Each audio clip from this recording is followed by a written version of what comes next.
This is extremely wonderful. That is down to heart.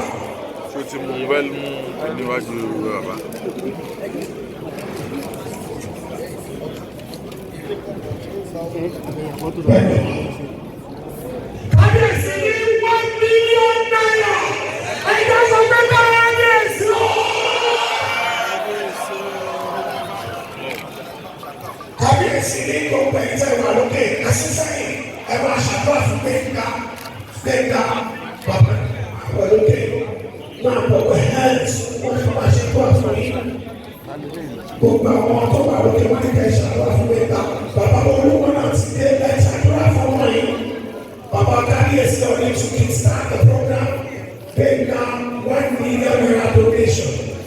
And that's what the Daddy is still. Okay, background for now. Você toma gente com a sua vida. Vamos lá. Now, é show.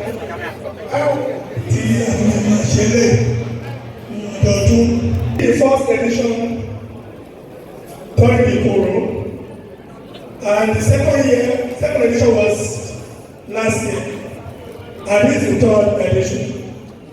Only the magazine is the quarterly magazine, but due to financial problem, I thought I see every year because activities target time and bigger than them or the quarterly.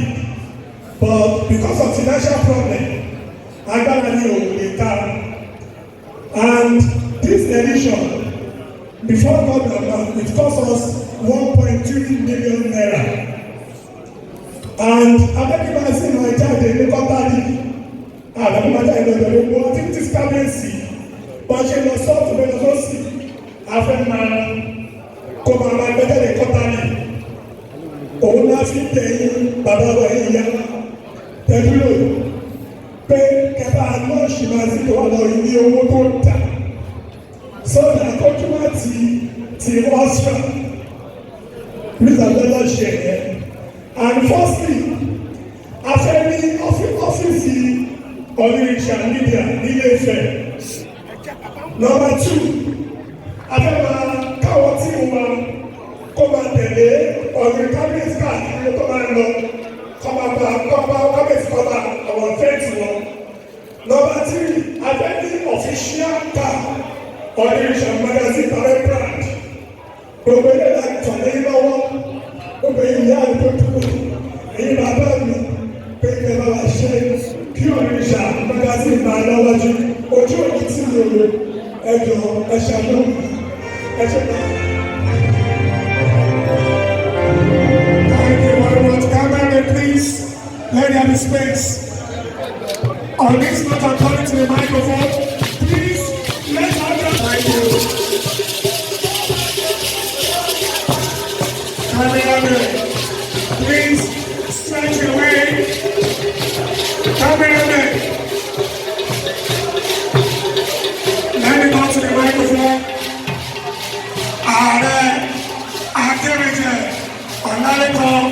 Adeyeye for the welcome address. Adeyeye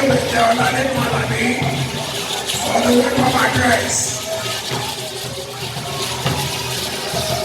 Cameraman, please, let's go back.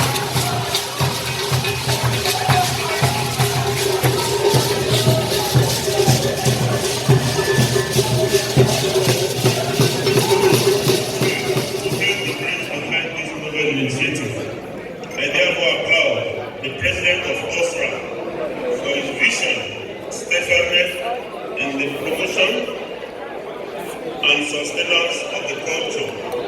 The 2022 edition of this award is the third, meaning the organization is consistent and repeated. I want to continue in this path.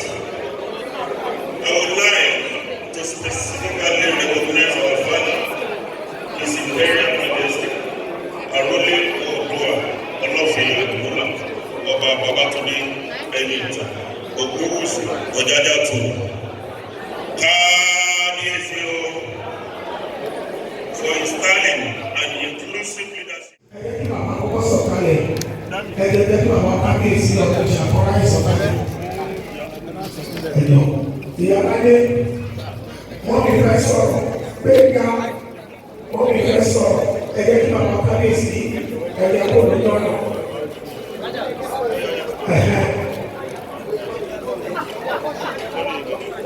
Ẹ̀gbá mi owó yìí àwọn abáyọ̀ fọ́tò.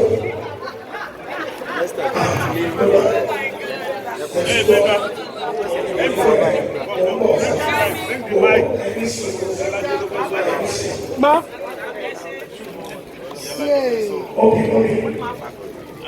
Ìyáláyé ní support me now 500,000 naira. 500,000. Ààrẹ tẹ́lẹ̀ ẹ̀ supporting your boy. Ààrẹ tẹ́lẹ̀ 200,000. 200,000. Alára kó wọ́n wá. Bàbá yìí ní support your boy. Alára